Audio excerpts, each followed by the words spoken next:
ये तो सबको पता है कि पॉपुलेशन बढ़ रही है। तो फर्स्ट जनरेशन यानी पहले तो पॉपुलेशन 1 थी, फिर पॉपुलेशन बढ़ के 2 हो गई, फिर पॉपुलेशन बढ़ के 4 हो गई 2 से। और ऐसे करके अगर हम एक और जनरेशन ले लें, ये first generation, second generation, third generation, अगर हम फोर्थ जनरेशन ले लें तो फोर्थ जनरेशन में 8 लोग हो जाएंगे। 8 लोग, 5 6 7 8। फोर्थ जनरेशन में कितने लोग हो गए? 8 लोग। तो पॉपुलेशन बढ़ रही है। ठीक है, अब एक्टिविटी पढ़ते हैं। As the population is growing, population बढ़ रही है, second and third generation have larger number of consumers. तो सेकेंड और थर्ड जनरेशन में क्या होगी? कंज्यूमर का नंबर, जो उसे यूज करने वाले हैं चीजों को, वो बढ़ जाएंगे। Put one full container for each group on the table. तो अब एक हमने बॉक्स भर के कंटेनर का जो है हर एक ग्रुप के सामने रख दिया। ये ग्रुप 7 वाला है, ठीक है।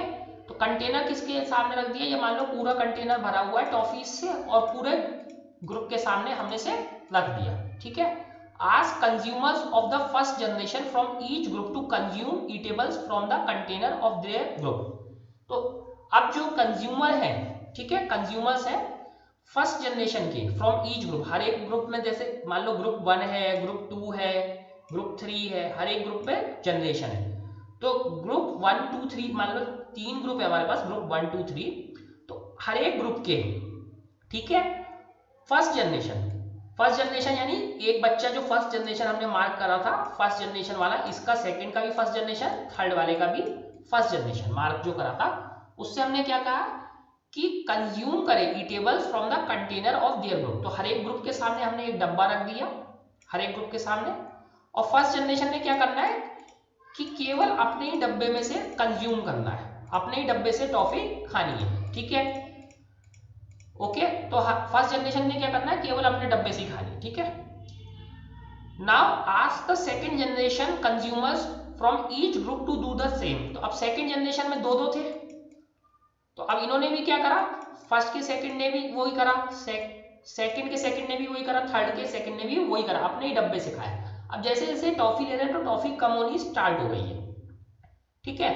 Ask students to observe carefully the availability of eatables in each container. तो इसके बाद जो है, जब फर्स्ट और सेकंड ग्रुप खा चुके हैं, ये खा चुके हैं, तो उनको देखने दो कि कैसे ये चीजें कम हो रही है, स्लोली स्लोली भाई, जैसे जैसे वो खाते जाएंगे तो ये क्या होते जाएंगे? कम होती जाएंगी। ये कम हो गई, दूसरे डब्बे में भी कम हो गई, तीसरे डब्बे में भी कम हो गई, तो स्लोली स्लोली खाते जा रहे हैं तो ये कम होती जा रही है, ठीक है। ईटेबल्स कम होते जा रहे हैं, टॉफीज कम हो रही है।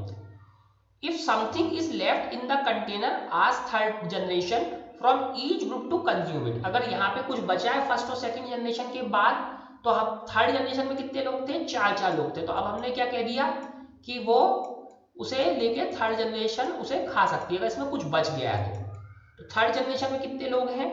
4 लोग हैं, ठीक है। Now finally observe whether all the consumers of the third generation got eatables or not.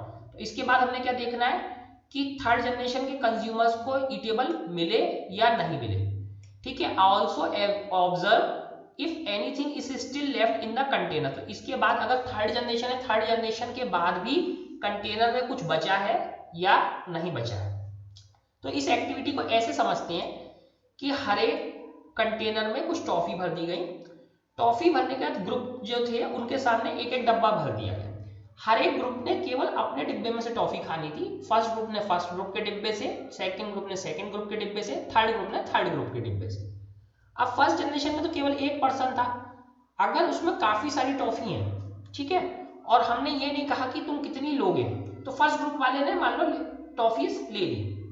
वो एक टॉफी भी ले सकता है, वो 2 टॉफी भी ले सकता है, वो पूरे हाथ में भर के भी टॉफी ले सकता है।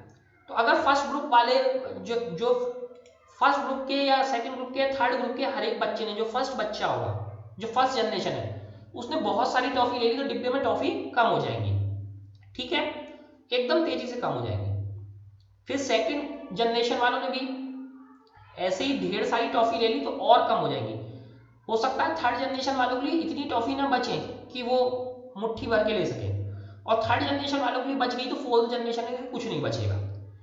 लेकिन अगर सब लोग थोड़ी थोड़ी लें, लेटर से कि फर्स्ट जनरेशन वाले बच्चे एक टॉफी लें, सेकेंड जनरेशन वाले भी एक एक ही लें, थर्ड जनरेशन वाले भी एक एक ही लें, तो अभी ये टॉफीज बहुत लंबे टाइम चलेंगी, बट हाँ खत्म जरूर हो जाएंगी, लास्ट में खत्म जरूर हो जाएंगी, क्योंकि ये कैसा रिसोर्स है, एग्जॉस्टिबल, बट फिर भी लॉन्ग टर्म चल सकती है, क्योंकि सभी लोग लिमिट में यूज कर रहे हैं, बहुत ज्यादा यूज नहीं कर रहे हैं। लेकिन अगर सब लोग लालच दिखाएंगे कि मुझे ज्यादा मिल जाए, मुझे ज्यादा मिल जाए, तो ये क्या होगा, बहुत जल्दी खत्म हो जाएंगे। ठीक है, अब क्या था, assume that the eatables in the container represent the total availability of an exhaustible natural resource। तो अब इसे क्या कह सकते हैं, जैसे eatables थे, टॉफीज थी, टॉफीज को हम मानते हैं कि वो क्या है, एक नेचुरल एग्जॉस्टिबल रिसोर्स है। जैसे कि नेचुरल एग्जॉस्टिबल रिसोर्स क्या है, जैसे कोल है या पेट्रोलियम है या नेचुरल गैस है, तो ये इसी टाइप का एक एग्जॉस्टिबल रिसोर्स था उसमें भरा हुआ, जैसे उसमें टॉफी भरी थी, तो ऐसी अर्थ पे हमें क्या मिलता है, कोल, पेट्रोलियम या नेचुरल गैस। एवरी ग्रुप, हर एक ग्रुप में have a different consumption pattern, तो हर एक ग्रुप का अलग अलग कंजम्पशन का पैटर्न हो सकता है। जैसे कुछ ग्रुप में जो है लालची लोग होंगे, तो लालची लोग क्या करेंगे, एक बारी में पूरा का पूरा हाथ में भर के टॉफी ले लेंगे, कॉफी काफी सारी। सेकंड ग्रुप में हो सकता है उससे थोड़ा कम ले, थर्ड ग्रुप हो सकता है थोड़ा अच्छे से बिहेव करे, एक एक या दो दो ही टॉफी ले। तो हर एक ग्रुप का क्या हो सकता है, कंजम्पशन का पैटर्न अलग अलग होगा, यानी अलग अलग तरीके से वो उसे यूज करेंगे। Are the earlier generation of any group too greedy, क्या किसी ग्रुप की जनरेशन जो थी, पहली जनरेशन जो फर्स्ट जनरेशन थी, क्या वो बहुत ग्रीडी लालची थी कि उसने भर भर के ले लिया। It may be that earlier generation in some groups were concern about the coming generation and left something for them.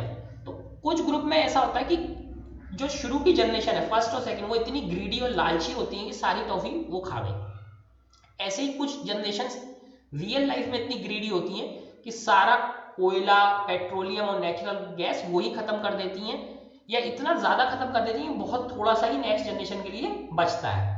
लेकिन कुछ ग्रुप में तुमने देखा होगा कि वो टॉफी कम भी खाएंगे, वो एक या दो ही टॉफी खाएंगे, क्यों, ताकि उनकी नेक्स्ट जनरेशन को मिले। उन्होंने एक या दो खाई, फिर उन्होंने नेक्स्ट ग्रुप ने भी एक एक दो दो ही ली, फिर थर्ड जनरेशन ने भी क्या ली, एक एक दो दो ही ली, तो इस तरीके से उनकी चौथी जनरेशन को, और इवन हो सकता है पांचवी जनरेशन को भी मिल जाए। जबकि पहले ग्रुप में हो सकता है कि केवल सेकेंड जनरेशन तक मिले, थर्ड जनरेशन को भी वो पूरा ना हो सके। और रीजन क्या है, ग्रीड, लालच। ठीक है, तो अगर एग्जॉस्टेबल नेचुरल रिसोर्सेज हैं तो वो लालच के साथ नहीं यूज किए जाने चाहिए। In this chapter, we will learn about some exhaustible natural resources like coal, petroleum and natural gas। तो इस चैप्टर में हम किसके बारे में पढ़ेंगे, एग्जॉस्टेबल नेचुरल रिसोर्सेज, जैसे कि कोयला, पेट्रोलियम और नेचुरल गैस, इसके बारे में। These were formed in the, देखो ये वाला क्वेश्चन आता है, इसे नोट कर लेंगे, ये कैसे बने थे। These were formed from the dead remains of living organism, fossils, so these are known as fossil fuels। तो होता क्या है कि जिससे भाई उस टाइम भी लिविंग ऑर्गेनिज्म रहे होंगे, हजारों साल पहले, बहुत साल पहले, हजारों लाखों साल पहले भी लिविंग ऑर्गेनिज्म रहे होंगे। तो लिविंग ऑर्गेनिज्म क्या हुए, मर गए, और मर के जो है वो जो है डेड हो गए लिविंग ऑर्गेनिज्म।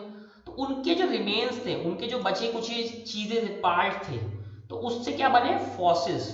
तो लिविंग ऑर्गेनिज्म के जो टुकड़े बहुत लंबे टाइम तक बच जाते हैं तो उन्हें क्या बोलते हैं, फॉसिल्स। जैसे डायनासोर का स्केलेटन मिलता है तो उसे क्या बोलते हैं, फॉसिल ऑफ डायनासोर। डायनासोर का स्केलेटन मिलता है तो उसे क्या बोलते हैं, फॉसिल्स ऑफ डायनासोर। तो इसीलिए ये जो कोयला है या पेट्रोलियम है, नेचुरल गैस, इन्हें क्या बोलते हैं, फॉसिल फ्यूल, क्योंकि वो उन डेड एनिमल की बॉडीज से बना।